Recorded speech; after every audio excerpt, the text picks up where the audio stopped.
Welcome to Research Business Daily Report, the research news summary that an avid viewer told us a few weeks ago every market researcher should be watching so that they can learn about the important research situations and issues that exist outside the immediate research interests of their company.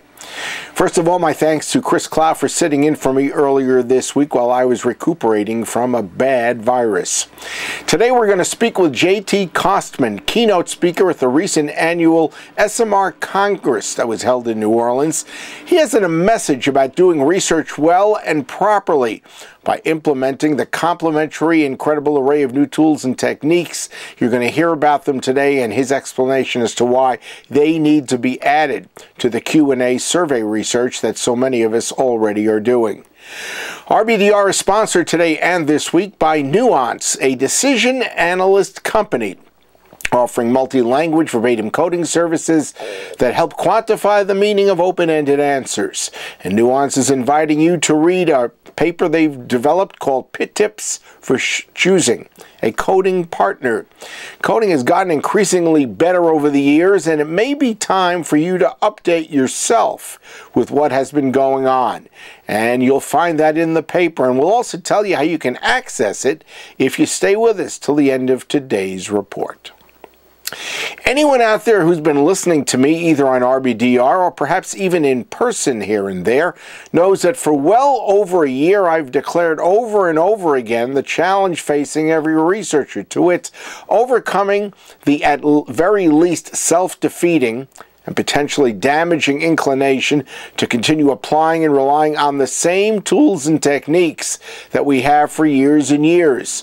I'm going to let JT Kostman of DatSciTech explain the challenges and the opportunities that are standing before all of us, but particularly the small and medium-sized companies that he is trying to help service and bring well into the 21st century. JT? JT, you started this new business with your partner several months ago, and the idea really is to help medium-sized or smaller market research departments at companies who know they have a problem with a brand or a product or such, but they kind of need an outsider's perspective on how to really get to the root of it all. Why don't you explain that to us? Yeah, I think that's partly true. We've also, I think even more broadly, decided we were going to empower these organizations with tools that they wouldn't otherwise have access to. Our avowed mission is to work with organizations of every size to be able to put in their hands the same tools, the same techniques, the same technology that have only been affordable up until now by the Fortune 500. So the first thing you do from a consultative approach is to really get to the crux of what the real problem is, as opposed to we want to triple our sales in a given time period. Right. Everybody wants to triple their sales in a given time period. What we want to know is, what does that really mean, right?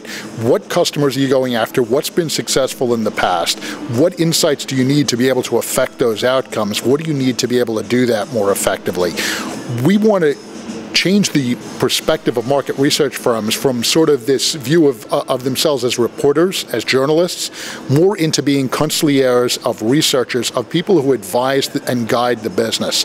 And so let's work iteratively to gain those insights, to try some messages, to see what works, true experimentation, quasi-experimentation, to get a feedback loop going so that we can feed that back to the organization so they can be more effective. And along the way, you make the researcher a hero. And that's exactly right. That's our goal. At the end of the day, as we discussed earlier, I've led data science and analytics groups that have had annual budgets of $30, $50, $100 million a year. We're creating this digital divide in corporate America, where there are those few companies that can afford these capabilities and everybody else. And we want to change that. We want to be able to say there's no reason that the average quote-unquote market research firm, the average quote-unquote brand, it's just as important to them as it is to Pepsi, as it is to Frito-Lay, to be able to advocate for their brand, to be able to market their brand effectively. It's just as important to every brand. And so why don't we give them those same tools affordably, accessibly, and in a way that makes sense for their organization and really moves their needle. So assuming that these problems, these dual problems that you just outlined, exist at market research departments of all sizes, Why does the problem exist? I think the problem exists being overly kind, possibly, to the people who are doing market research. The world has shifted below our feet over the last even 3-5 years. Things have shifted dramatically.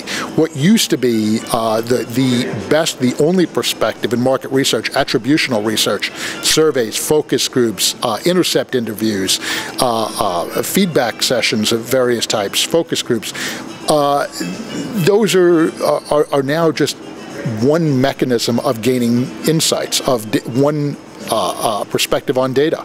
And more often than not, the data you get back is not necessarily true. So they are what you would call, what I would call maybe the traditional, and then you've got everything that's new and supposedly innovative. Right. So on the one hand, you have all these insights that are gained largely by opinion, attitude, people giving us inputs, and here come the data scientists. And the data scientists are saying, wait a minute, we're going to take a quantitative view instead of this qualitative lens. We're going to be empirical, we're going to be number-based, data-based, and it's kind of hard to argue with. And we're going to look for behaviors, and how do you argue with behaviors? But what we've come to find increasingly is, contrary to popular belief, the numbers don't speak for themselves, and numbers don't tell you a lot. They don't give you the richness, the robustness, the meaning that qualitative does. And so our work has been about integrating and fusing those perspectives, working with these great qualitative researchers to be able to give them the quantitative insights that they can marry and substantiate their models. Mm-hmm. So give me an example of something that you might be able to infer from knowing a couple of basic facts about somebody. Yeah, you know, well, and I think we start with, so what's the difference in the perspective? And qualitative research really has been about, my favorite example is, if you want to know about motorcycles, and we're going to open up a new motorcycle company, a new American motorcycle company, not Harley, not Indian, but the new one, the American Motorcycle Company. What do? We send market research out. They find 356 people to interview or survey, so we get a 95% plus or minus 3 sample of the population. We gather that data, and that tells us something. The problem is, if you ask a bunch of guys about motorcycles, all guys like motorcycles. We say, why don't we start from data? Why don't we start from looking at who actually has a motorcycle license, who has a registered motorcycle, who engages and who rides, and how often do they ride? It turns out you don't need a lot of data. I'll give you an example. I know a guy, and I'll only tell you 4 facts about him. He drives a pickup truck, pays his dues every year to the NRA. He loves hunting dogs, and he collects Confederate flags. I'm not making judgments, but I know a lot about him. Don't you? Yeah. It's the same thing, right? We know just a little bit of data, a little bit of information, cast in the right way, and sort of enriched by some of this great qualitative research, we really know something meaningful about our customers. Okay. Now, I'm assuming that DatSci really is one of the true founders of this whole new way of trying to help research departments. Are there others out there? You know, we don't know of any others yet. I'm sure there will be, and there will be soon. There are other people who are adopting the perspective. You know, it's funny. The name of the company is DatSciTech, but we think of ourselves as DatSciTech, which sounds exactly the same. But while the company is data science and technology, we think of it as data psychology and technology. Data and psychology fused together, enabled by technology to be able to gain those insights. And look, it turns out the tools we're using are so new, the perspective is so new, that in all fairness, there aren't really a lot of people playing in that arena yet, but we expect there will be. The results we're getting are just too compelling. Mm-hmm. Okay. So where do you see this going as a field, or is it just going to stay in its kind of infant stage for quite a while? No, I don't think so. I think we're very quickly going to get past the 2 dominant perspectives in market research. And that would be, on the one hand, we have these you know, sort of demographic, psychographic views, which we use to create almost cartoon caricatures of our customers. And we know they're the soccer mom in the valley, or heaven help us, the millennial. So everyone from 15 to 35, exactly the same. And so we have those because that's what we have. And then data science came along and we started to look at behaviors, and we looked mostly at online behaviors, clicks and views and click streams and those sorts of behaviors, but very superficial. What we're really talking about is transcending that with what we refer to as cognitive behavioral data, so that we can understand who people really are, what they really care about, what really matters to them. You know, there's a sign on the office, on the wall in our office. It's a quote from Marcus Tullius Cicero, probably one of the greatest orators who ever lived. And it says, "If you wish to persuade me, you must think my thoughts, feel my feelings, and speak my words." That's what we're doing. We want to hear what people think, truly think, not just what they say, what they really think.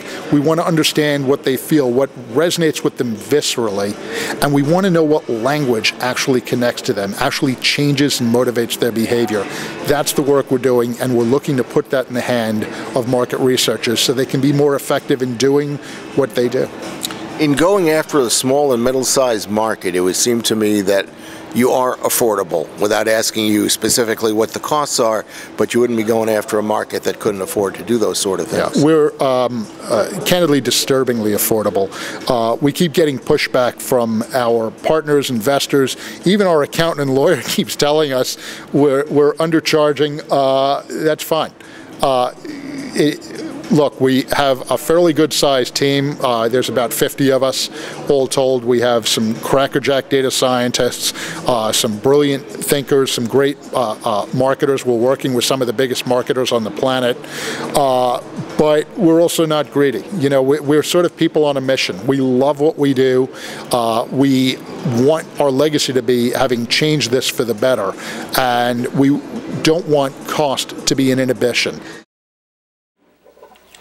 Our thanks to JT Kostman, whose email address is on the screen, directly to my right.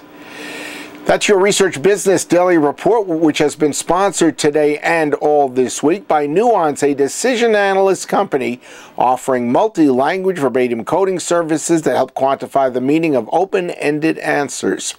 Coding has gotten increasingly better in recent years, and because it's not necessarily something that every researcher applies every single day, well, there can be much about the practice that you should be updated about.